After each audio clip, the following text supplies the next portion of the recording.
the next key thing on the website to show you, and if I have time, I'll go through a lot more on the website, but I want to show you these two tools, is our calculator. So Rob showed you all the calculations that are shown in the green book and gave you some examples in his presentation. What we have done is we have created an online calculator that does that work for you. If I jump back to my presentation here,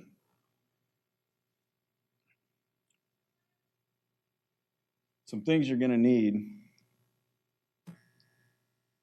for the calculator. You're going to need to know the roof manufacturer. You need to know the roof type, your seam spacing or panel width, the roof slope, your run, and then your design roof snow load.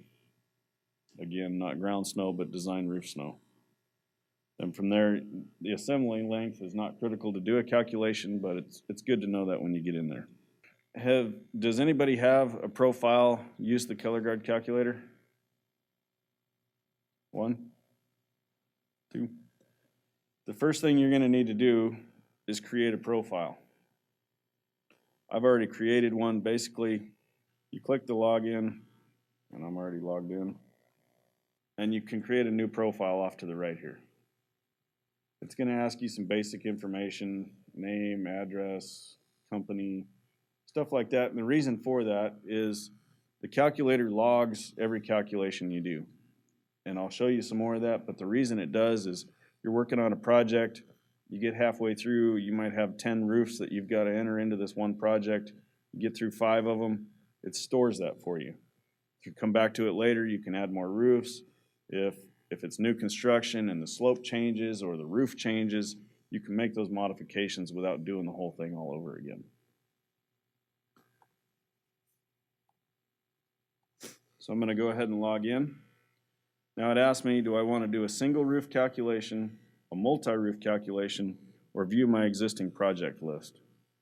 For this, we'll go ahead and start with a new single roof calculation, which means we're just doing one building, could be a gable, not necessarily a single slope roof.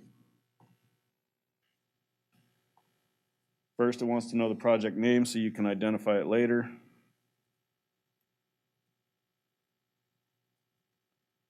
So I'll give it a name, city.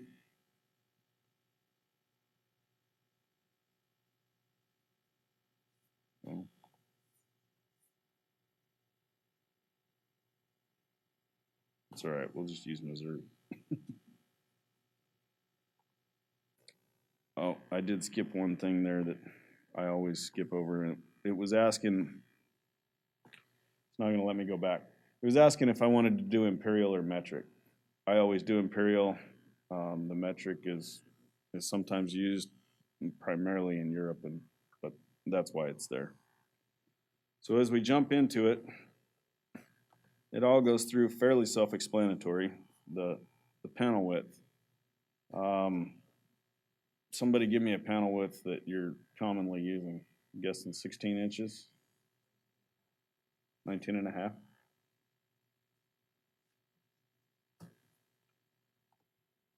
And we'll select AB Martin.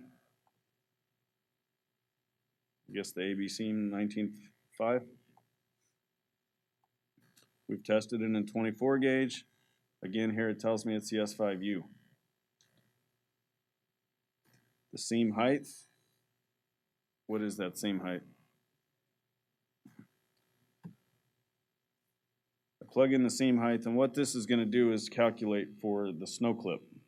You can skip the seam height, but it won't be able to tell you which snow clip you need at the end. And then is that a vertical or a horizontal seam? So then I'll click the next button. It asks us safety factor. It defaults to 2. You can increase that if you'd like. We recommend no less than 2. And I believe if you change that to 1.5, it's going to give you like an error. It asks if you want snow clips. I've selected yes and recommend that you use snow clips on just about every system, unless your seam height is 1 inch or shorter. It then goes on to ask if you want them on the bottom row or all rows. It defaults to the bottom row. In general, that's all you need. Sometimes people like more. The next question is about VersaClip. And basically what it's asking you there is, do you want to use the punch color guard or do you want to use the unpunched color guard? If I chose the seam width that is not divisible by 4, it's going to mandate that I use VersaClips because that's the only way the product will work. Are you all familiar with ColorGard and punched versus unpunched?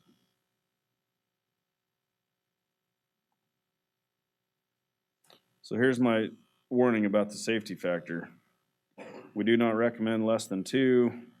Do you want to change it? So I'm going to go ahead and put it back at 2.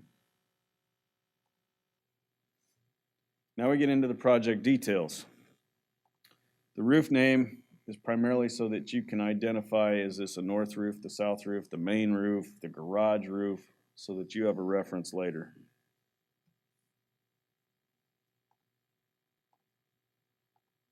And then we jump into the vertical roof snow loads.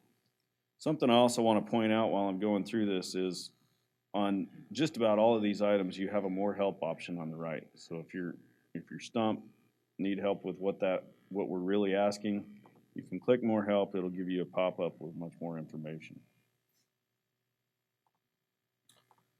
What do we want to use for a snow load? What's typical?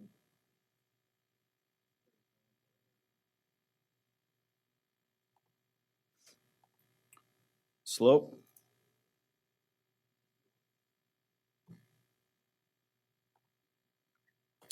Or eave to ridge?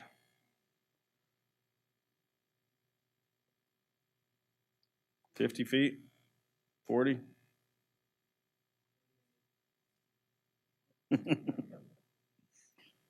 So you'll see again here we've got diagrams on the side, so it shows you we're asking for this, not this. And then I'll just choose an assembly length of 50 feet. The last question asks, is it single slope or gable? Which basically, for the part takeoff, if you choose gable, it's going to double what you have because it's both sides of the roof.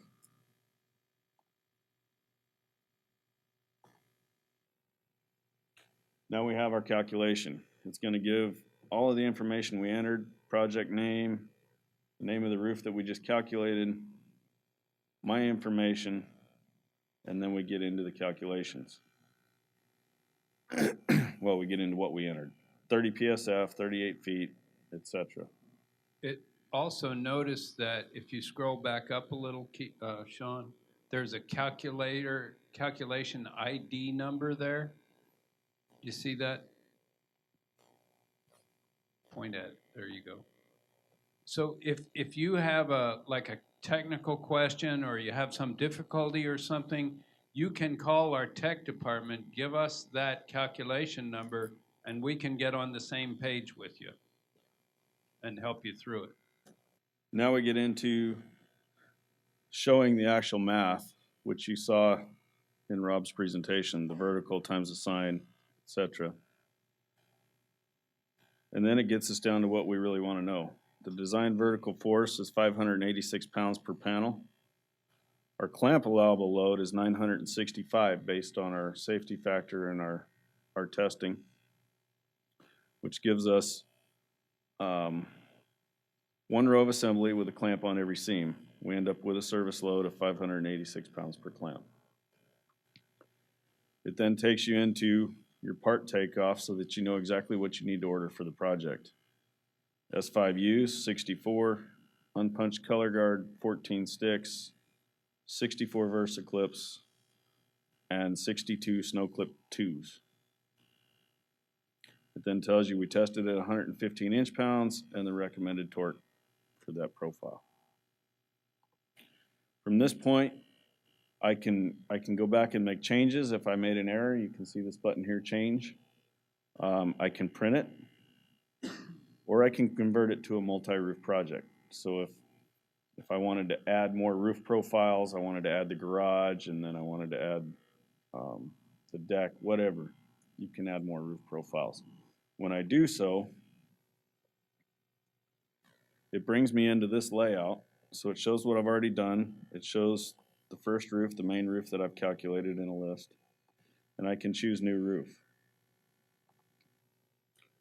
When I choose new roof, it keeps all of the information that I've already entered. So I only need to go back and change the pertinent things.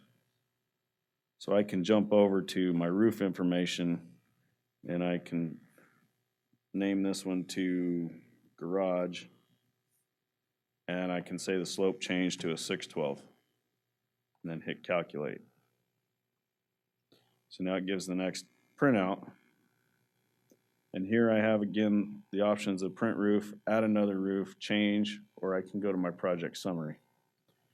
Now within my project summary, my quantities down here have changed because these are for the total project. At this point, job is done, I'm ready to order product. I can create a PDF by clicking this button and click here to download. I can email that PDF to AB Martin. They can give me a quote, tell me time and availability, but it's all basically what we just saw.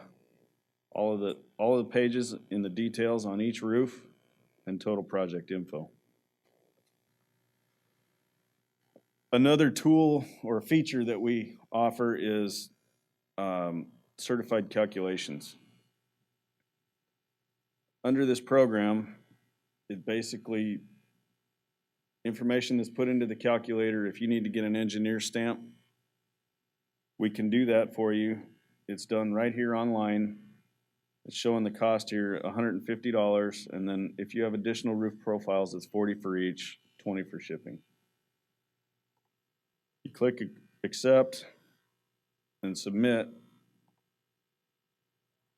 It's going to take you into all of your information, payment information, and then within, I believe it's 1 week, you will have in the mail certified calculations. Engineered stamped calculations. Yes. So if you have a job where an architect has requested engineered stamped calculations by a registered professional engineer, you can submit. That's what this is for. Or you have a building owner that just wants that assurance. You saw how long it took to do that first initial calculation? I mean, you can do an average calculation if you already have created a login, might take about 5 minutes to do. And after that, as long as you have the correct information, you know, you can crank one of these calculations out in 5 minutes. And then you just call AB Martin, I need X pieces of ColorGard, X clamps, X snow clips, and bang, you're done.